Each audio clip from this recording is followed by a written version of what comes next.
Hey, this is the Geek Protagonist. And, yeah. So, there's a movie that I was very excited about. It was supposed to come out last year, so I knew about it and it was on my radar. Sorry, you're on the angle. Just thing's all jacked up. Anyway, so you're going to have to deal with the angle. It's not working with me right now. Anyway, so it was called originally Monster Problems. But they changed the name to Love and Monsters and it just got released. And it's an adventure comedy, as they label it here. The movie stars Dylan O'Brien, Jessica Henwick, Michael Rooker, Dan Ewing, Ariana Green, who was amazing. Few others. Everyone to seem rock. A couple unknowns I don't really know, but those are the main ones I do kind of know of. But director Michael Matthews, writers Brian Duffield, screenplay by Matthew Robertson, Brian Duffield, cast crew. Okay, just wanted to get that out the way. This movie was worth the wait. I am so happy that when I watched it, it tickled me every way possible. All right. So it's great because it's a monster apocalypse.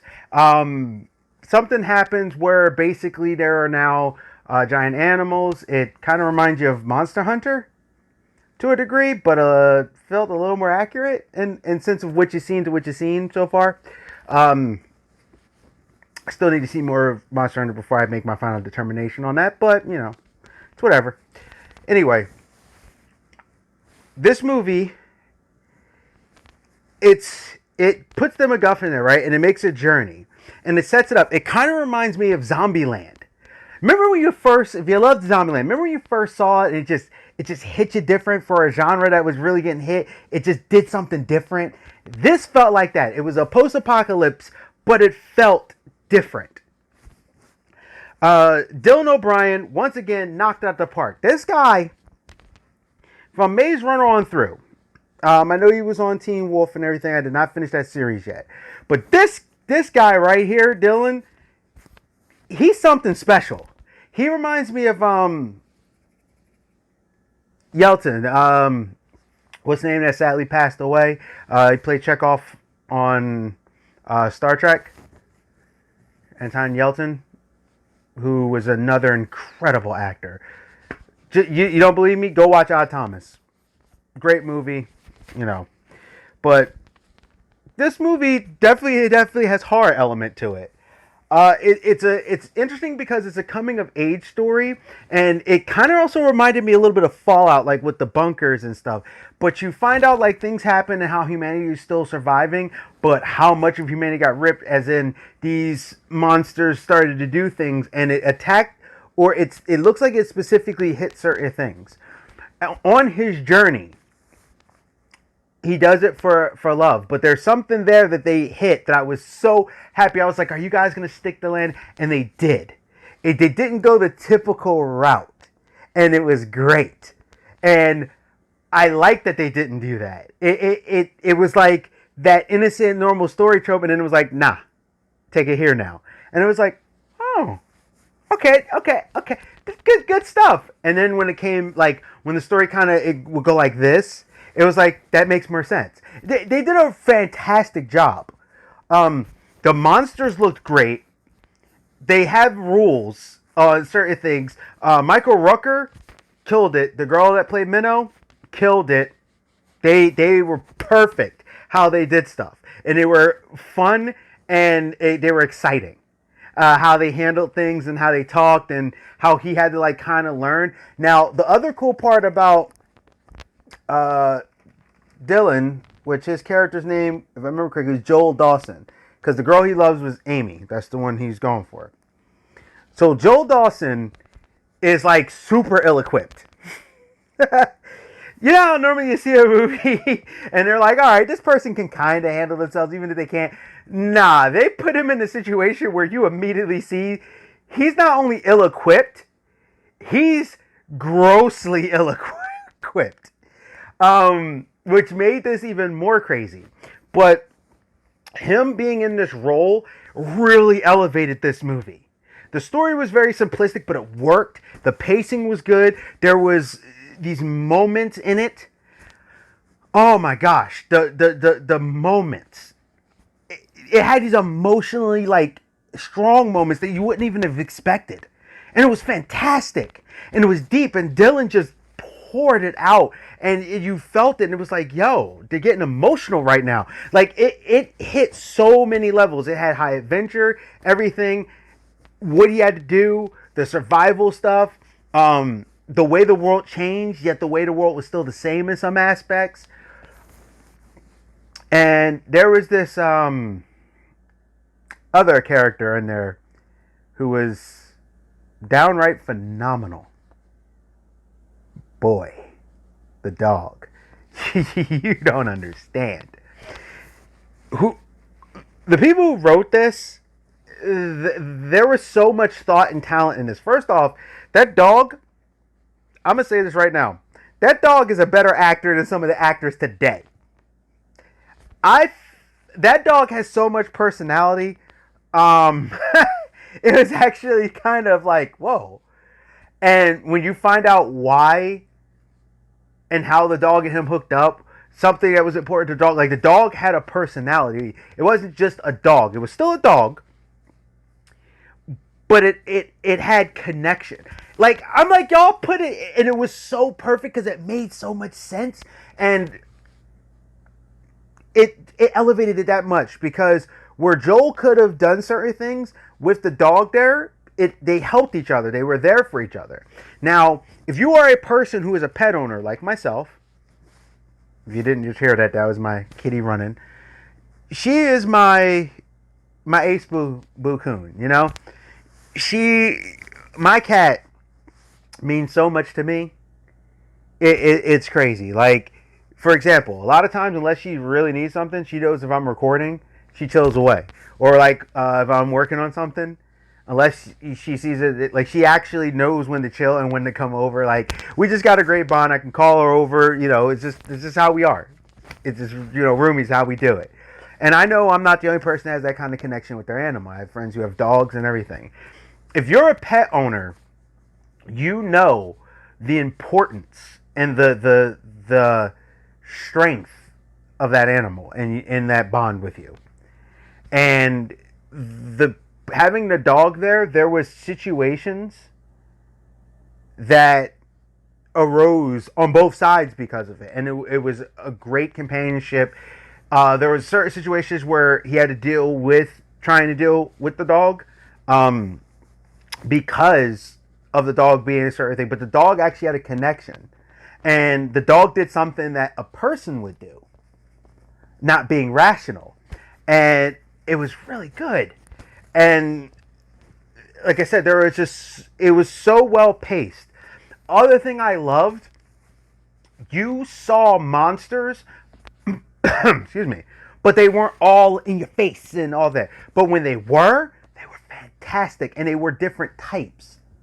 So some were big, and you were like, how did that get big? And then some would move a certain way because of it.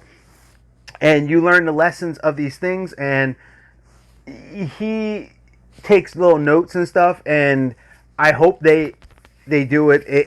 It was just a really well put together film. Seriously. I think I saw on the Rotten Tomatoes, it was supposed to come out, but because of COVID, it ended up coming on home media. I actually think this movie would be a sleeper hit in the theaters. Like, I think it would really kick up something. I'm not going to give away anything, so this isn't my normal Power Up spoiler review or Power review, because I want you to go watch it and be just there. Besides the things you already seen in the trailers, what I'm talking about. And I'm just giving you some overview.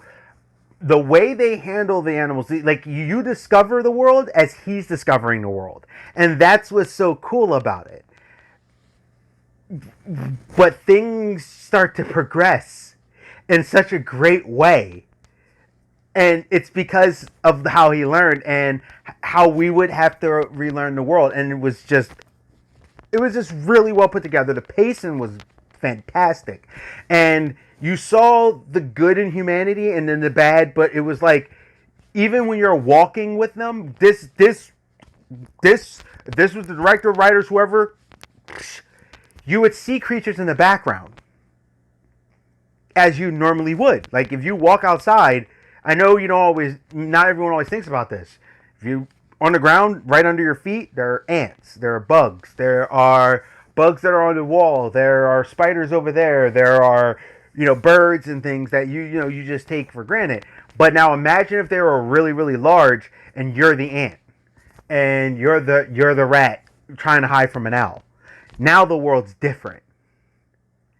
If you think of the rat and the owl and how the owl will scope for the rat, or the baby fox will get picked up by the condor. Put yourself in that, not as us being at the top of the food chain. It becomes a much scarier situation. And it was interesting because the way these animals kind of changed. Some were way bigger than what they normally would be, but then other ones adjusted a different way, and then some couldn't. And then there was rules like some couldn't climb, some couldn't do this, some could do that, and it made perfect sense. Like I knew one thing, the way it moved, I was like, well, you're not going to be able, that shouldn't be able to move, and it kind of had trouble moving. And I'm like, yeah, that's how I would see it moving. Being it's so large, it would move it would be very okay. I'm going to move, but I'm going to expend as little energy as possible. Good stuff. Like I said, boy with the that's the dog's name. You see that in the trailer, at least the one trailer I saw. The way the dog was, you would literally be like, that dog has like human personality traits, and it just hit it on all cylinders. So I am gonna give that's the powering up. I'm gonna give a little bit of a spoiler only because I want to. This part is going to be a little bit of a spoiler, so I'll give my review. It's only a tiny bit because I want to talk about something. But I'll say this part first, then I'll get to the spoiler part. But like I said, it's very little. So my review is, this blew my mind. I'm going to own it. I don't want to just buy it. I love this movie. I actually watched it twice because of how much I enjoyed it. It's not like it's something over the top. I love a great survival horror when it's not just a survival horror. Even though I love survival horror. Like, I love zombie movies and stuff, don't get me wrong. I love survival horror. But I love it when someone can take it and that's not the focus, but it is. It is. And it was not the focus. The focus was him learning the world and him becoming who he was meant to be. And beautifully knocked out the park. So yeah, this is a movie I'm very happy about. So now I want to say this. I will watch any sequels. You can make this a TV show. I'll watch it. I'll read the comic book. I'll play the tabletop. This would be a perfect tabletop game, actually. But I would do the tabletop. I'll play the video game. You make this a book. Whatever if they decide to expand this world and do it right into other things, I'm there. Like I said, I'll read the comic. I would love to read a comic book about this world. Even if it wasn't those same characters and it was someone else. Surviving. I would love to read a comic book about this world. Or read a book. Comic book or book about this world. And to see the different stuff. Now here's where the spoiler part comes in. So I'm about to say it. He has a monster manual that he actually created.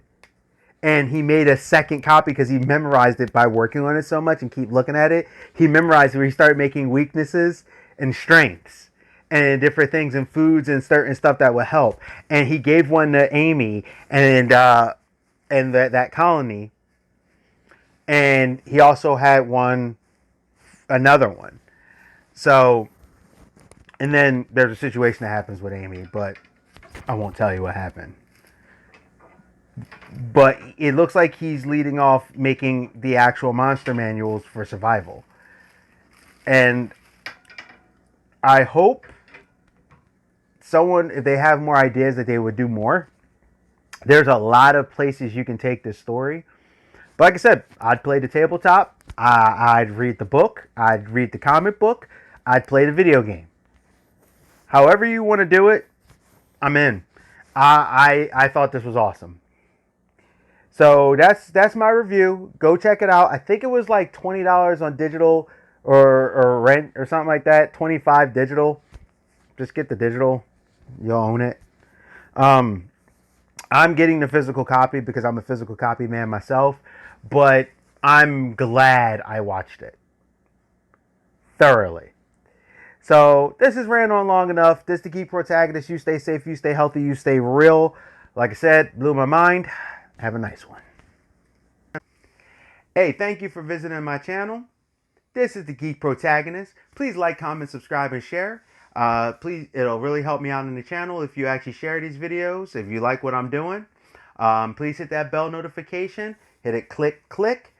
This way you won't miss any of my videos. Also, there's a thing on there that says personal and all. Hit the all. This way you'll get them every time for the notifications. I'm trying to, grow, trying to do commentary about what's going on. And I want to thank you again. Stay safe, stay healthy, stay real. This is the Geek Protagonist. I'm out, and I'll see you.